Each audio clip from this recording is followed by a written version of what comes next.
ఆ దేవాతి దేవుడు మన జీవితాల్లో కలిగించిన ఆయన కృపను బట్టి దేవునికి మహిమ కలుగును గాక.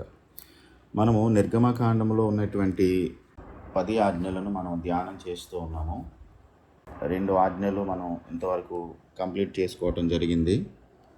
సీనాయి పర్వతం దగ్గర ఉన్నటువంటి ఇశ్రాయేలీయులకు దేవుడిచ్చినటువంటి ఈ 10 ఆజ్ఞలు ఎంతో ప్రాముఖ్యమైనవి. దేవుడే మోషేతో ఆయన ముఖాముఖిగా మాట్లాడాడంటే ఎదురుగా ఇద్దరు మనుషులు వచ్చి మాట్లాడినట్టుగా కాదు, కానీ ఆయనే, అంటే వేరెవరు కాదు, వేరే దూతల ద్వారా కానీ లేకుంటే వేరే వాళ్ళ ద్వారా కాదు, కానీ ఆయనే స్పష్టంగా మోషేతో మాట్లాడినట్లుగా మనం చూస్తున్నాం. ఈ 10 ఆజ్ఞలు ఎంత కీలకమైనవి అనంటే, ప్రపంచంలో ఇప్పటి వరకు ఏ రాజ్యాంగం అయితే రాసుకున్నారో, ప్రపంచంలో ఉన్నటువంటి రాజ్యాంగాలు ఏవైతే ఉన్నాయో వాటన్నిటిలోనూ కూడా 70% ఈ 10 ఆజ్ఞలను ఆధారం చేసుకుని రాయబడినవే. 70%. అంటే దేవుని యొక్క న్యాయం, దేవుని యొక్క నీతి, దేవుని యొక్క నైతిక విలువలు ఏవైతే ఉన్నాయో అవి, అంటే మనుషులు ఏవైతే అనుసరించాలో, ఏ విధంగా బ్రతకాలో, ఏ విధంగా న్యాయాన్ని అనుసరించి జీవించాలో అన్నది, నీతి న్యాయాలు అన్నవి దేవుని నుండి మాత్రమే కలిగినవి. కాబట్టి అందుకని మనుషులు కూడా దేవుని నైతిక విలువలకు లోబడి జీవించాలని దేవుడు ఈ యొక్క తన యొక్క స్వభావాన్ని, తన యొక్క క్యారెక్టర్ని, తన యొక్క నైతిక విలువలను మనుషులకు స్పష్టంగా ఆయన తెలియజేస్తూ ఉన్నాడు. మనము మొదటి ఆజ్ఞను మనం ధ్యానం చేసినప్పుడు అందులో దేవుడు తనను తాను ప్రకటించుకున్నాడు. నేనే యెహోవాను, నేనే దేవుడను, నిన్ను ఐగుప్తు యొక్క బానిసత్వం నుండి విడిపించాను, కాబట్టి నేను తప్ప వేరొక దేవుడు నీకు ఉండకూడదు అని దేవుడు స్పష్టంగా చెప్పాడు, ప్రకటించాడు దేవుడు. అంతేకాదు ఆయన డిక్లేర్ చేశాడు, నేనే యెహోవాను, నేను తప్ప వేరొకరు లేరు, నాకు ముందు కానీ నా తర్వాత కానీ వేరే దేవుడు లేడు.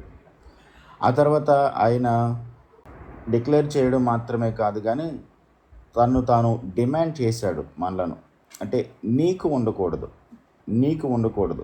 మొట్టమొదటిగా ఆయన ప్రొక్లెయిమ్ చేశాడు, తర్వాత డిక్లేర్ చేశాడు, తర్వాత ఆయన డిమాండ్ చేశాడు. మొట్టమొదటి ఆజ్ఞలో డిమాండ్ చేయడం అంటే నీకు ఉండకూడదు, అంటే ఇక వేరే దేవుడు లేడు కాబట్టి నేను మాత్రమే నీకు దేవుడిగా ఉండాలి అని దేవుడు ఆయన డిమాండ్ చేశాడు.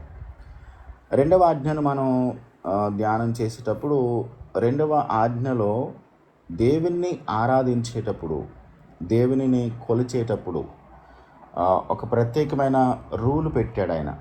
రూల్ ఏంటంటే, ఇక్కడ పైన ఆకాశం అందే కానీ క్రింద భూమి అందే కానీ దేనిని నువ్వు చేసుకోకూడదు అనేది ఆయన ఒక ఆజ్ఞగా ఇచ్చాడు. ఎందుకు ఆజ్ఞగా ఇచ్చాడు, ఎందుకు అలా విగ్రహాలుగా చేసుకోకూడదు అని అంటే, నేను రోషం గల దేవుడను, ఆమె జల్సీ గాడ్, నేను రోషం కలిగిన దేవుడను. ఒకవేళ కనుక ఆ ఇచ్చినటువంటి ఆజ్ఞకు, రూల్ అనే దానికి నువ్వు లోబడకపోతే కనుక రియాక్షన్ ఏంటనంటే, నన్ను ద్వేషించే వారి విషయంలో 3-4 తరముల వరకు నేను వారిని శపిస్తాను, వారి మీద కోపాన్ని తెచ్చుకుంటాను అని దేవుడు చెప్పాడు. అయితే ఆ దేవుని ఆజ్ఞకు లోబడితే కనుక వారిని ప్రేమించి 1000 తరముల వరకు నేను కరుణించువాడనని దేవుడు రెండవ ఆజ్ఞలో చెప్పినట్లుగా మనం చూసాం. ఈ రోజున మనం మూడవ ఆజ్ఞను గురించి నేర్చుకోవడానికి ప్రయత్నం చేద్దాం. నిర్గమకాండము 20వ అధ్యాయము 7వ వచనం. నీ దేవుడైన యెహోవా నామమును వ్యర్థముగా నుచ్చరింపకూడదు. యెహోవా తన నామమును వ్యర్థముగా నుచ్చరింపు వానిని నిర్దోషిగా ఎంచడు. ఈ వాక్య భాగము మనము ధ్యానం చేసేటప్పుడు గమనించవలసిన ప్రాముఖ్యమైన సత్యం ఏంటంటే, ఆయన నామమును వ్యర్థముగా నుచ్చరింపకూడదు. మనందరికీ పేర్లున్నాయి, మనందరికీ పేరుంది. పేరు దేనిని సూచిస్తుంది అని అంటే మనిషి యొక్క క్యారెక్టర్ని చూపిస్తుంది. మనిషి యొక్క వ్యక్తిత్వం ఏమైతే ఉందో దానిని తెలియజేస్తుంది. క్యారెక్టర్ని చూపిస్తుంది అని మాట్లాడుకోవడంలో దాని అర్థం ఏంటంటే కొన్ని సందర్భాల్లో కొంతమంది పేర్లు వింటే మనకు భయం వేస్తుంది. కొంతమంది పేర్లు వింటే మనకి వణుకు పుడుతుంది. కొంతమంది పేర్లు వింటే మనకు కోపం వస్తుంది. కొంతమంది పేర్లు విన్నప్పుడు మనకి అసహ్యం వేస్తుంది. వాళ్ళ పేరు నా దగ్గర ఎత్తొద్దు, వాళ్ళ గురించి మాట్లాడొద్దు అని ఇలాంటి మాటలు మనం వింటూ ఉంటాం, మాట్లాడుతుంటాం. అంటే వాళ్ళ పేరు ఎత్తగానే వాళ్ళ క్యారెక్టర్, వాళ్ళ యొక్క స్వభావం మనకు తెలుసు. కాబట్టి కొంతమంది పేర్లు విన్నప్పుడు సంతోషం, కొంతమంది పేర్లు విన్నప్పుడు అసహ్యం, కొంతమంది పేర్లు విన్నప్పుడు భయం, కొంతమంది పేర్లు విన్నప్పుడు మనకి వేరు రకరకాల ఆలోచనలు ఉంటూ ఉంటాయి. కాబట్టి పేరు అనేది వారి క్యారెక్టర్ని చూపిస్తుంది, వాళ్ళ యొక్క స్వభావాన్ని వ్యక్తం చేస్తూ ఉంటుంది. కాబట్టి పేరు అనేది చాలా ప్రాముఖ్యమైనది. కొన్ని సందర్భాల్లో మనకి పిల్లలకు పేర్లు పెట్టేటప్పుడు మనం అడుగుతాం. సర్వసాధారణంగా తల్లిదండ్రులే వారికి పేర్లు పెడతారు, ప్రతి ఒక్కరికి కూడా పుట్టిన తర్వాత. కొంతమంది ఏం చేస్తారంటే మీరు పెట్టండి అని చెప్పని అంకుల్ లేకుంటే ఆంటీ లేకుంటే బాబాయ్ పిన్ని ఇలాంటి వాళ్ళకి చెప్తారనమాట, మీరు పెట్టండి అని. కానీ వీళ్ళు అనుకున్న పేరు ఏదైతే అనుకున్నారో అది పెట్టమని వాళ్ళు చెప్తారు. కానీ నిజానికి పేరు పెట్టడంలో ఒక అథారిటీ కనబడుతుంది, అధికారం. అంటే వీళ్ళు నా వాళ్ళు అని అనడానికి అనమాట. మనకి బాగా గుర్తుంటుంది, మనము షాప్కి వెళ్ళి అప్పుడప్పుడు స్టీల్ షాప్కి వెళ్ళినప్పుడు ఏదైనా వస్తువు కొంటే దాని మీద పేరు వేయించుకుంటాం. ఎందుకని? ఇది నాది అని. చిన్నప్పుడు మనం స్కూల్లో చదువుకునేటప్పుడు ఏదైనా కొత్త పుస్తకం కొనుక్కుంటే కానీ దాని మీద వెంటనే పేరు రాసేసుకుంటాం, మన పేరు, ఇది నాది, నాకు సంబంధించింది అన్నట్టుగా. కాబట్టి పేరు పెట్టడం వల్ల, అంటే పేరు ఉండడం వల్ల అది అథారిటీ, అధికారం అది ఉంది అన్నట్టుగా మనకి జ్ఞాపకం చేస్తూ ఉంది. బైబిల్ గ్రంథంలో దేవునికి ఎవ్వరూ పేరు పెట్టలేదు. అంటే ఆయనకు పేరు పెట్టగలిగినటువంటి దమ్ము ఎవరికీ లేదు. అంటే ఆయనకంటే ముందున్నవారు, ఆయనకంటే పైనున్నవారు, ఆయనకంటే గొప్పవారు ఎవరు లేరు. కాబట్టి ఆయనకు ఎవరు పేరు పెట్టలేదు. కానీ బైబిల్ గ్రంథంలో దేవుడే తన పేరును, తన యొక్క స్వభావాన్ని, తన యొక్క వ్యక్తిత్వాన్ని తన ప్రజలకు ఆయన కనుపరిచాడు. ఆదికాండము 17వ అధ్యాయంలో మనము అబ్రహాముతో దేవుడు మాట్లాడుతూ ఎల్షదాయ్, నేను సర్వశక్తి గల దేవుడను అని దేవుడు తనను తాను అబ్రహాముకు బయలుపరుచుకున్నాడు. ఎవరు దేవునికి పేరు పెట్టలేదు. కొన్ని సందర్భాల్లో దేవుడు వారి జీవితాల్లో చేసిన కార్యాలను బట్టి, దేవుడు వారి పట్ల జరిగించినటువంటి అద్భుతమైనటువంటి మేలులను బట్టి కొంతమంది ప్రజలు ఆయనను ఫలానా పేరు పెట్టి ఆయనను స్తుతించారు, ఇలా అని పిలుచుకున్నారు వాళ్ళు. హాగరు చూచుచున్న దేవుడవు అని ఆయనకు పేరుతో ఆయనను పిలిచింది ఆమె. బైబిల్ గ్రంథంలో చాలామంది కూడా దేవుని నామమును ఉచ్చరించి లేకుంటే వారు జ్ఞాపకం చేసుకుని ప్రభువును స్తుతించారు. దేవుని నామము ఎలాంటి లక్షణాలు కలిగి ఉందనంటే, యేసు నామము లేకంటే ఆయన నామములో చాలా శక్తి ఉంది. ఆయన నామము శక్తివంతమైంది. చూడండి, మనము క్రొత్త నిబంధన గ్రంథంలో మనం చూసినట్లయితే, అలాగే పాత నిబంధన గ్రంథంలో కానివ్వండి, ఇప్పుడే మాట్లాడుకున్నట్లుగా అబ్రహాముతో దేవుడు ఎల్షదాయ్, సర్వశక్తి గల దేవుడను అని అంటే, నాకు అసాధ్యమైనది ఏదీ లేదు, నేను చేయగలను, నేను సాధ్యంపరచగలను అని దేవుడు అబ్రహాముతో బయలుపరుచుకున్నప్పుడు, మృతతుల్యమైనటువంటి అబ్రహాము యొక్క శరీరము లేకుంటే శారా యొక్క గర్భములో నుండి దేవుడు అద్భుతంగా ఆయన బిడ్డను సృష్టించాడు ఆయన. కాబట్టి మృతతుల్యమైనటువంటి శారా గర్భంలో నుండి దేవుడు బిడ్డను చేసినప్పుడు, సృష్టించినప్పుడు, వారిని జ్ఞాపకం చేసుకుని బిడ్డనిచ్చినప్పుడు ఆయన ఎంత శక్తిమంతుడో మనకు అర్థమవుతూ ఉంది. అంతేకాదు ఆయన నామములో శక్తి ఉంది అని చెప్పడానికి మనం క్రొత్త నిబంధన గ్రంథంలో చూసినప్పుడు అపోస్తులు కానివ్వండి, లేకుంటే చాలామంది దేవుని బిడ్డలు సువార్తను ప్రకటిస్తున్నప్పుడు అపోస్తులైన పౌలు ఒక ఆమెకు దయ్యం పట్టుకుంది, పుతోన్ అనేటువంటి దయ్యం పట్టుకున్నప్పుడు యేసు నామమున ఈ యొక్క వ్యక్తిని విడిచిపోమ్మని చెప్పని వారు ప్రకటించినప్పుడు దెయ్యాలు కూడా వణికితూ పారిపోయినాయి. పేతురు కూడా కుంటివాణ్ణి బాగు చేసినప్పుడు మా దగ్గర వెండి బంగారాలు లేవు, కానీ యేసు నామమున లేచి నిలబడి నడుమని చెప్పినప్పుడు అతడు కుంటివాడు లేచి నడిచాడు. ఒక్కటి మనం అర్థం చేసుకోవాలి, ఆయన నామములో శక్తి ఉంది. ఆయన నామములో శక్తి ఉంది. దేవుని నామమును మనము ఉచ్చరించేటప్పుడు, ఆయన నామమును మనము మాట్లాడుకునేటప్పుడు చాలా జాగ్రత్తగా, ఇది ఎంత ప్రాముఖ్యమైనటువంటి ఆజ్ఞ అంటే, దేవుని నామమును ఎట్లా పడితే అట్లా మనం మాట్లాడుకోవడానికి కానీ, ఎలా పడితే అలాగ మనం ఉచ్చరించడానికి కానీ, తీసుకోవడానికి కానీ కుదరదు.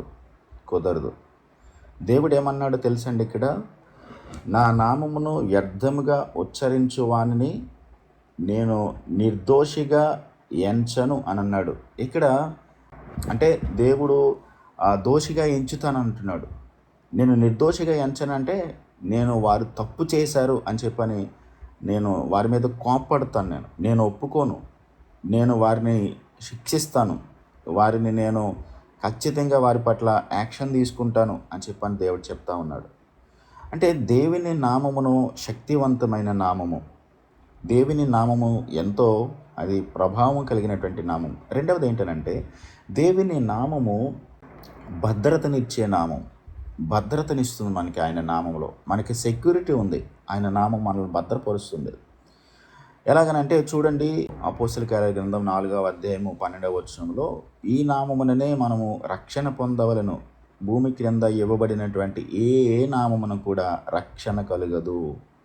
ఆయన మనల్ని రక్షించే దేవుడు, ఆయన మనలను భద్రపరిచే దేవుడు, మనలను ఈ యొక్క పాపము నుండి, శాపము నుండి, నరకాన్ని నుండి తప్పించగలిగినటువంటి నామము యేసు నామం ఒక్కటే.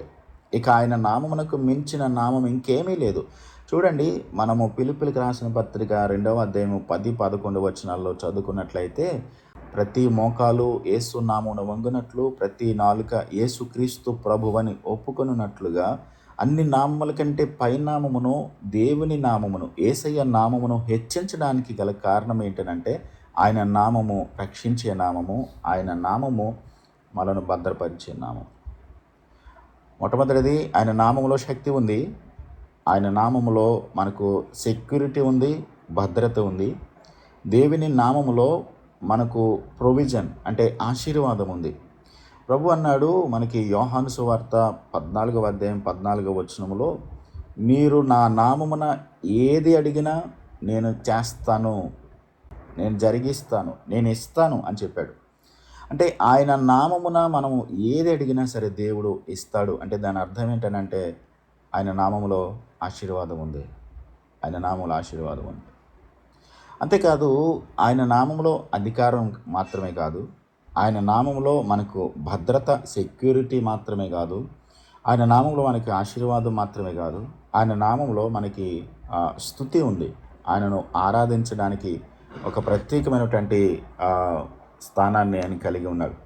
అందుకని మనము 29వ కీర్తన 2వ వచనంలో యెహోవా నామమునకు చెందవలసిన మహిమను ఆయనకు చెందనీయండి అని అంటుంది.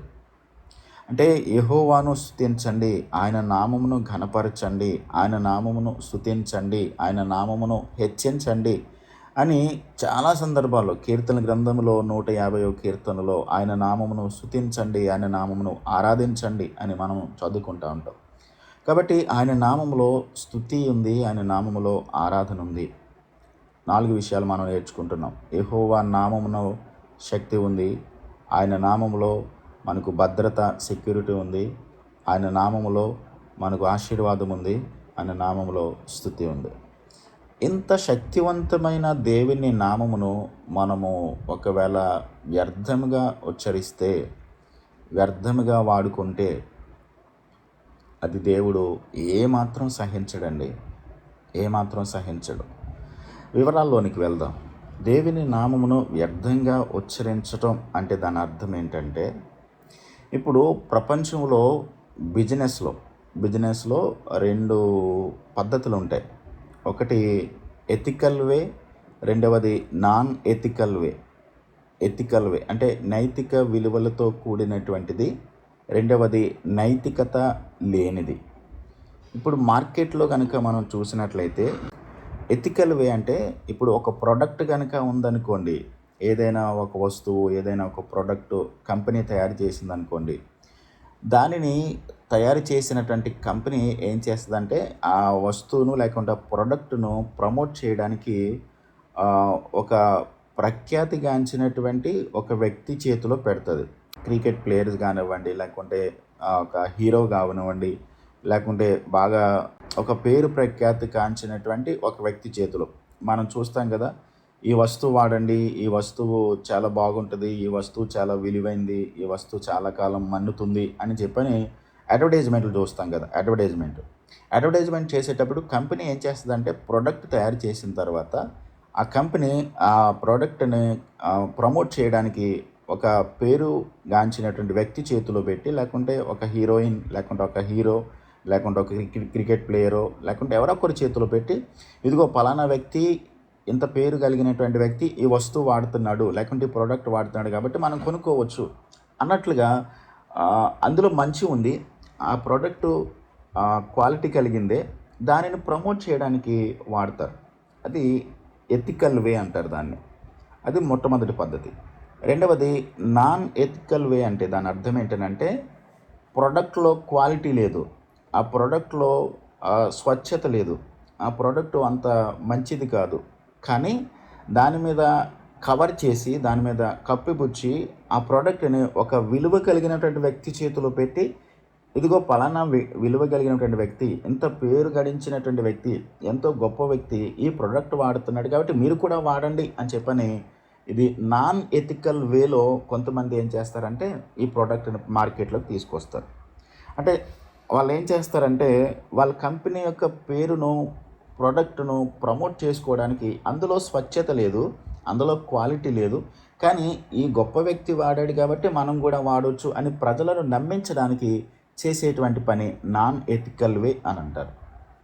దీనిని ఎట్లా మనం అర్థం చేసుకోవాలని అంటే, ఒక మాట, దేవుడు సర్వశక్తిమంతుడు, ఆయన నామము ఎంతో గొప్పది, ఆయన నామము ఎంతో విలువైనది, ఆయన నామము ఎంతో అమూల్యమైనది. అలాంటి గొప్ప దేవుని నామమును, అలాంటి గొప్ప దేవుని యొక్క శక్తివంతమైన, ప్రభావవంతమైనటువంటి, పవిత్రమైనటువంటి ఆయన దేవుని నామమును మనము ఎట్లా పడితే అట్లా వాడేసుకుంటే గనక, ఎట్లా పడితే అట్లాగా మనము మలచుకుంటే గనక దేవుడు ఊరుకోడు. దేవుడు అలాంటి వారి పట్ల తీవ్రంగా స్పందిస్తాడు ఆయన. అదే చెప్తున్నాడు, నా నామమును వ్యర్థముగా ఉచ్చరించడం. 3 పద్ధతుల్లో చూద్దామండి. దేవుని నామమును వ్యర్థంగా ఉచ్చరించడంలో మనం చేసేటువంటి పనులు, మనం ఎట్లా దేవుని నామమును వ్యర్థంగా ఉచ్చరిస్తాం, ఎట్లా వ్యర్థంగా దేవుని నామమును మనం వాడుకుంటామని అంటే, మొట్టమొదటిగా వర్షిప్, ఆరాధించటం, దేవునిని స్తుతించటం, దేవునిని మహిమపరచటం. ఈ విషయాల్లో మనం చాలా సందర్భాల్లో క్రైస్తవ ప్రపంచంలో జరుగుతున్నటువంటి రకరకాల విధానాలు, పద్ధతులు మనం చూస్తూ ఉంటాం. చాలామంది టాప్ సింగర్స్ ఉంటారు, చాలామంది బాగా పాడేవాళ్ళు ఉంటారు, బాగా వాయిద్యాలు వాయించేవారు ఉంటారు, దేవుని నామమును స్తుతించేవారు, ఆరాధించేటువంటి వారు ఉంటారు. అయితే దేవుని నామమును చాలా చక్కగా పాడేవారు, దేవుని నామమును చాలా చక్కగా సంగీతము ద్వారా మహిమపరిచేటువంటి వారు, దేవుని నామమును చాలా విధాలుగా స్తుతించడానికి ప్రయత్నించేటువంటి వారు మంచిదే. నేను మంచిగా పాడేటువంటి వారు, టాప్ సింగర్స్ గురించి నేను తప్పుగా మాట్లాడలేదు, అందరూ అలాగే ఉన్నారని నేను చెప్పట్లా, కానీ నన్ను అర్థం చేసుకోవాలి. దేవుని నామమును గొప్పగా గణపరిచిన తర్వాత వారి క్యారెక్టర్, వారి యొక్క స్వభావము, వారి యొక్క ప్రవర్తన మనం ఆలోచన చేస్తే చాలా సందర్భాల్లో ఈ వర్షిప్ లీడర్స్ అని చెప్పుకుంటున్నటువంటి వాళ్ళు దేవుని నామమును అవమానపరిచే వాళ్ళను దేవుని నామమును వాడుతున్నారు. దేవుని నామాన్ని వాళ్ళు మాట్లాడుతున్నారు. వాళ్ళు ఆరాధన చేస్తే, వారు ప్రోగ్రామ్ను నడిపిస్తే, లేకుంటే సంగీతం వాయిస్తే చాలా అద్భుతంగా ప్రజలలో చాలా స్పందన కలుగుద్ది. కానీ దేవుని నామము శక్తివంతమైందో, దేవుని నామము ఎంత ప్రభావం కలిగిందో ఆ నామమును వాడుకుని వాళ్ళు ఆరాధన చేస్తున్నారు. కానీ తర్వాత వాళ్ళ క్యారెక్టరు స్టేజీ దిగిన తర్వాత, కిందకు వచ్చిన తర్వాత వారి ప్రవర్తన, వారి యొక్క జీవితం, వారు మాట్లాడే తీరు ఎట్లా ఉంది అంటే దేవుని నామమును ఆరాధించేటప్పుడు ఎట్లా పడితే అట్లాగా వాడిన తర్వాత వాళ్ళ క్యారెక్టర్, వారి జీవితం సరిగా లేకపోతే అలాంటి వారి విషయంలో నేను వాళ్ళను నిర్దోషిగా ఎంచను అని అంటున్నాడు దేవుడు. అంటే అందరు అలాగే ఉన్నారని నేను చెప్పట్లా, మంచి వాళ్ళు కూడా ఉన్నారు. దేవునిని యథార్థంగా ఆరాధించే వాళ్ళు ఉన్నారు. దేవుని యొక్క నామమును, దేవునిని ఆరాధించే సందర్భంలో ఆత్మ సంబంధంగా ప్రభువును ఆరాధించేటువంటి వాళ్ళు, దేవుని వాక్య ప్రకారం వాళ్ళ జీవితాన్ని కట్టుకున్నటువంటి వాళ్ళు చాలామంది ఉన్నారు. నేను అందరి గురించి మాట్లాడట్లేదు, కొంతమందిని గురించి. ఎక్కువ శాతం మంది ఎలాంటి వాళ్ళే ఉన్నారు. కానీ అలాంటి వాళ్ళను దేవుడు ఎప్పుడు ఊరుకోడు. మనం బయట ప్రపంచం గురించి మనం మాట్లాడుకుంటున్నాం, మంచిదే. అయితే మన గురించి మనం ఆలోచన చేస్తే మనం ఎలాగ దేవుని నామమును వ్యర్థంగా ఉచ్చరిస్తాం? చాలా సందర్భాల్లో మనం పాటలు పాడుతూ ఉంటాం. పాటలు పాడేటప్పుడు కొన్ని పాటలు ఎట్లా ఉంటాయంటే, మనము నిజంగా ఆ పాటకు తగ్గట్టుగా మన జీవితం ఉందా లేదా అన్నది మనల్ని మనము ఒకసారి చెక్ చేసుకోవాలి. మనం అప్పుడప్పుడు పాట పాడతాం, నా సమస్తము నీకే ఇస్తున్నాను అని చెప్పని పాడతాం. ఇదిగో దేవా నా జీవితం ఆపాదమస్తకం నీకే అంకితం అని మాట్లాడతాం. కానీ మనం సమస్తం కూడా దేవునికే అర్పించేస్తున్నామా? ఆ పాటకు తగ్గట్టుగా మన జీవితాన్ని మనము నడిపించుకుంటున్నామా? కాబట్టి ఆయన నామమును ఏమని ఉచ్చరిస్తున్నామంటే, ప్రభా ఇదిగో నీ నామమునకు నేను సమస్తాన్ని ఇచ్చేస్తాను అని అంటున్నాం. కానీ మనము అన్నీ ఇవ్వలేము. మనం ఏం చేస్తున్నామంటే ఆయన నామమును వ్యర్థంగా ఉచ్చరిస్తున్నాం. బైబిల్ గ్రంథంలో యెషయా గ్రంథంలో ఒక మాట చదువుదాం. మొదటి అధ్యాయంలో, యెషయా గ్రంథము మొదటి అధ్యాయంలో దేవుడు ఇశ్రాయేలీయుల ప్రజల గురించి ఆయన ఒక మాట మాట్లాడాడు. ఇశ్రాయేలు ప్రజలు ఎట్లా ఉన్నారంటే, వాళ్ళు దేవునిని ఆరాధించే సందర్భంలో, దేవుని స్తుతించేటువంటి పరిస్థితులలో, యెషయా గ్రంథం మొదటి అధ్యాయం 11వ వచనం, యెహోవా సెలవిచ్చిన మాట ఇదే, విస్తారమైన మీ బలులు నాకేలా, దహన బలులకు పొట్టేలును, బాగుగా మేపిన దూడల క్రొవ్వును నాకు వెక్కసమాయను. కోడెల రక్తమందైనను, గొర్రె మేకల రక్తమందైనను, మేకపోతుల రక్తమందైనను నాకు ఇష్టం లేదు. నా సన్నిధిని కనబడవలని మీరు వచ్చుచున్నారే, నా ఆవరణంలో త్రొక్కుటకు మిమ్మను రమ్మన్నవాడెవడు? మీ నైవేద్యము వ్యర్థము, అవి నాకు అసహ్యము పుట్టించు దోపార్పణము దానినికను తేకుడి. అమావాస్యయు విశ్రాంతి దినమును సమాజ కూట ప్రకటనమును జరుగుచున్నవి. పాపుల గుంపు కూడిన ఉత్సవ సమాజమును నేనోర్చజాలను. దేవుడేమంటున్నాడంటే, బాబు ఎద్దు తన కాముందు నెరిగినయ్యా, గాడిద తన సొంత వాడిని తోటి తెలుసుకుంటుందయ్యా. నా ప్రజలకు వివేకం లేదు, నా ప్రజలకు ఏమాత్రం నేనంటే భయం లేదు, నేనంటే విలువ లేదు. వాళ్ళు ఏం చేస్తున్నారంటే దహన బలులు, పొట్టేళ్ళు, కొవ్విన దూడలు, కోడెల రక్తం, గొర్రెల రక్తం, మేకపోతుల రక్తం ఇవన్నీ తీసుకొచ్చి నాకు అర్పణగా సమర్పిస్తున్నారు, నన్ను ఆరాధన చేస్తున్నారు. అంటే బయట ప్రపంచానికి వాళ్ళు ఎలా కనబడుతున్నారంటే, దేవునికి మేమేదో తీసుకెళ్తున్నాం, దేవునికి మేమేదో అర్పిస్తున్నాం, దేవునికి ఏదో మేము సమర్పిస్తున్నాం అంటున్నారు. కానీ వాళ్ళ జీవితం మాత్రం నాకు దూరంగా ఉంది, వాళ్ళ హృదయాలు మాత్రం నాకు దూరంగా ఉన్నాయి. యెషయా గ్రంథములో మనం ఏం చదువుకుంటామనంటే 29వ అధ్యాయం 13వ వచనంలో ఇక్కడ ఈ మాటలనే యేసుక్రీస్తు ప్రభు మత్తయి సువార్త 15వ అధ్యాయంలో కూడా ఆయన కోట్ చేసి మాట్లాడాడు. ఈ ప్రజలు పెదవులతో నన్ను ఆరాధిస్తున్నారు, కానీ వారి హృదయం నాకు దూరంగా ఉంది.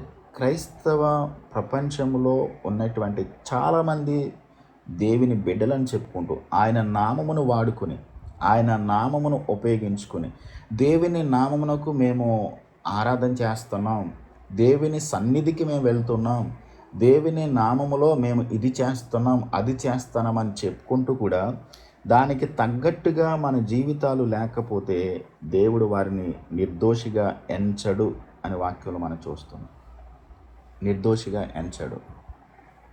లోకానికి లేకుంటే ప్రపంచానికి ఏం చూపిస్తున్నారంటే వీళ్ళు దేవుని బిడ్డలు, వీళ్ళ క్రైస్తవులు, వీళ్ళు ఈ నామంలో ఇలా చేస్తారు, ఆయన నామంలో ఇలా మృక్కుబలి చేస్తారు, ఆయన నామంలో ఇలా సమర్పిస్తారు అని చెప్పని బయట ప్రపంచానికి మనం కనబడుతున్నాం. కానీ ఆయన నామమునకు తగ్గట్టుగానే మనం విలువనిచ్చి బ్రతుకుతున్నామా? అలాగే ఆరాధన చేస్తున్నామా మనం? లేకపోతే దేవుడు అంటున్నాడు వారిని నిర్దోషిగా ఎంచను అని అంటున్నాడు దేవుడు. నిర్దోషిగా ఎంచను అలాంటి వాళ్ళని. అది మొట్టమొదటిదైతే. రెండవది, దేవుని నామమును చాలామంది దేవుని వాక్యాన్ని ప్రకటించేటువంటి వాళ్ళ గురించి కూడా దేవుడు ఇట్లా మాట్లాడాడు. ఒక్కసారి చూద్దాం.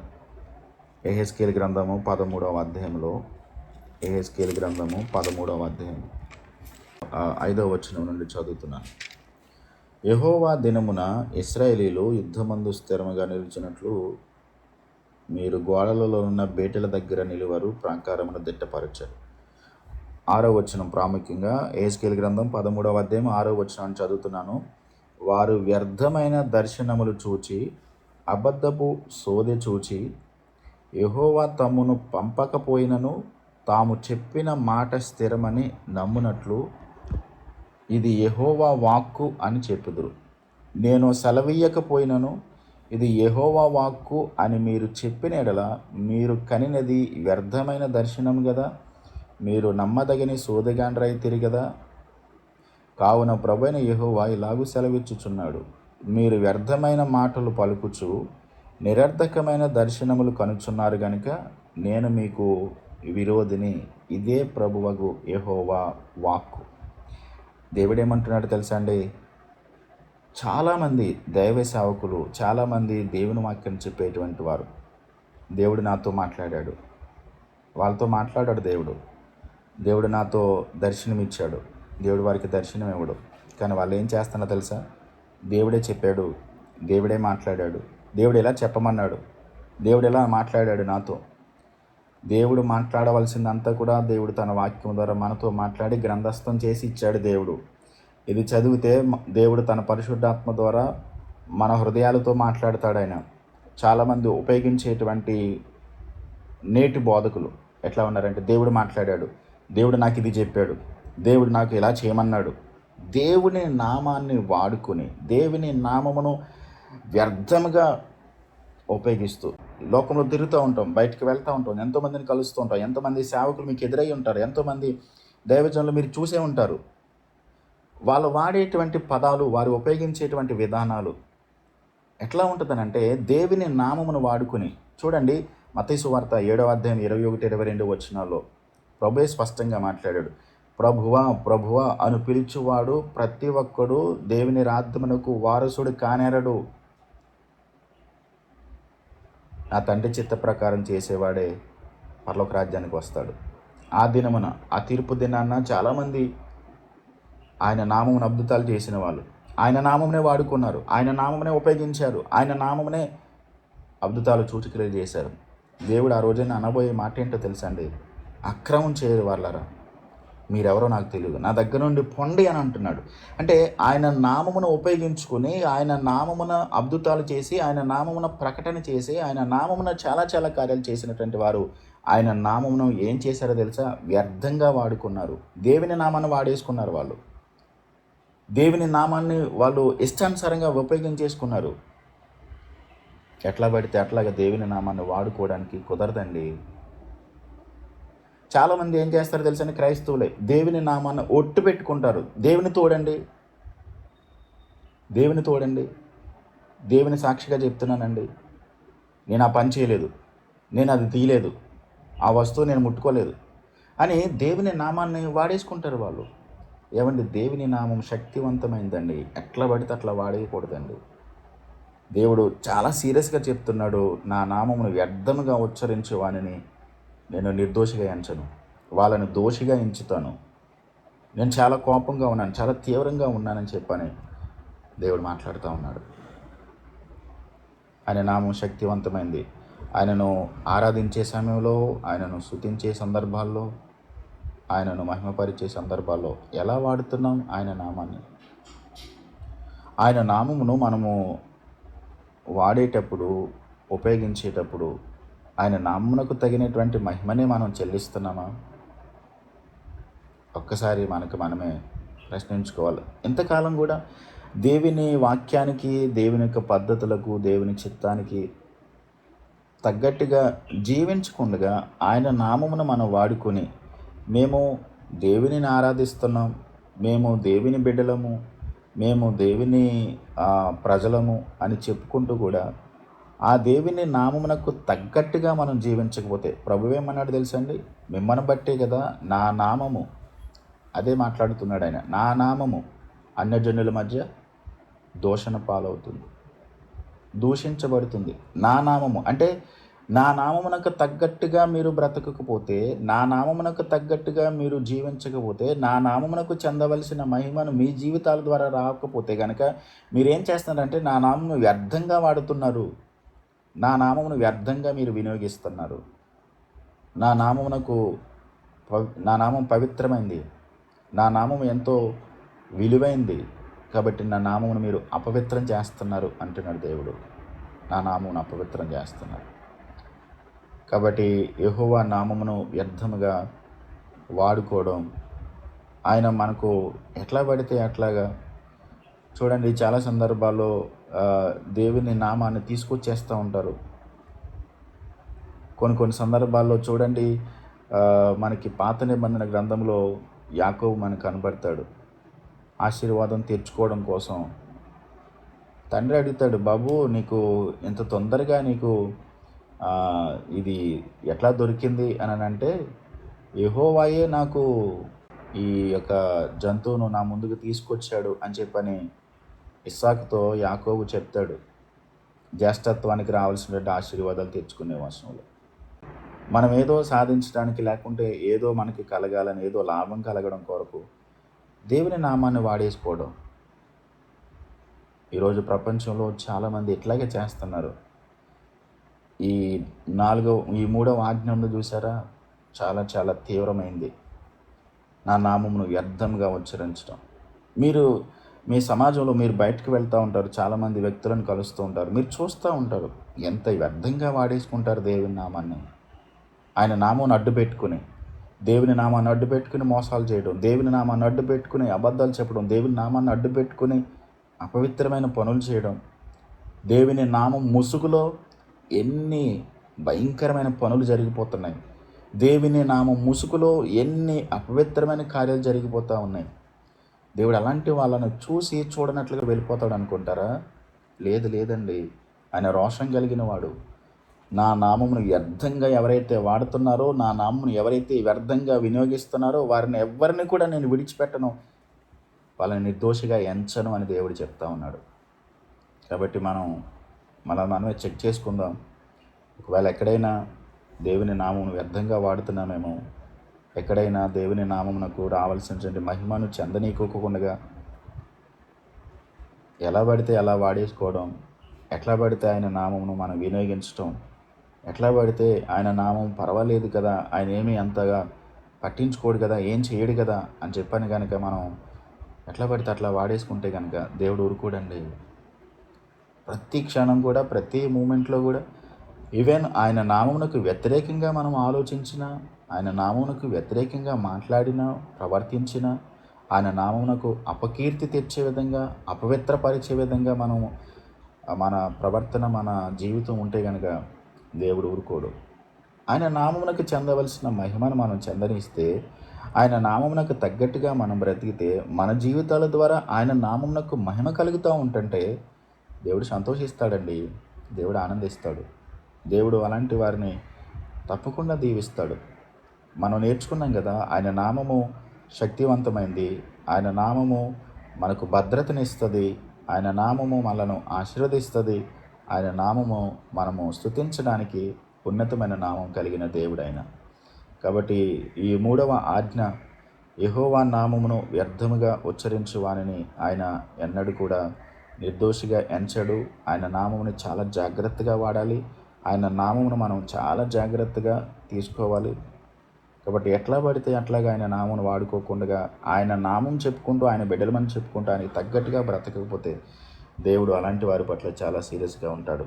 కాబట్టి మన జీవితాలను చెక్ చేసుకుంటూ, పరిశీలించుకుంటూ, పరీక్షించుకుంటూ, మనం ఎక్కడున్నా, ఏం చేస్తున్నా, ఆయనను ఆరాధించినా, ఆయనను గురించి ప్రకటించినా, ఆయనను మనము స్తుతించేవారిగా ఉన్నా, ఆయనకు మహిమ తెచ్చే బిడ్డలుగానే, ఆయన నామమునకు ఘనత తెచ్చే బిడ్డలుగానే మనల్ని చూసినటువంటి వారు మనము దేవుడిని ఆరాధించే విధానాన్ని చూసినప్పుడు, మనల్ని ప్రకటించేటువంటి విధానం చూసినప్పుడు, వీళ్ళు దేవుని బిడ్డలు, ఆయనకు తగ్గట్టుగా ఉన్నారు, ఆయనకు సంబంధించిన బిడ్డలే అన్నట్టుగానే మనము ఆయనకు మహిమ తెచ్చే బిడ్డలుగానే ప్రతి చోట ఉండడానికి దేవుడు అలాంటి కృప మనకి ఇవ్వాలి. మనము దేవుని ఆత్మకు అప్పగించుకుని మన జీవితంలో దేవుని నామమును ఎక్కడ కూడా వ్యర్థంగా ఉచ్చరించుకోకుండా, వ్యర్థంగా వాడుకోకుండా, ఆయన పేరును వాడుకొని ఆయనకున్నటువంటి గొప్పతనాన్ని, ఆయనకున్నటువంటి ఘనతను మనము తీసేసేవారిగా కాకోకుండా ఆయనకు మాత్రమే మహిమ చెల్లే విధంగా మనం ప్రయత్నించేద్దాం. అలాంటి కృప దేవాది దేవుడు మనందరికీ అనుగ్రహించి సహాయం చేయనుగాక. ఆమేన్.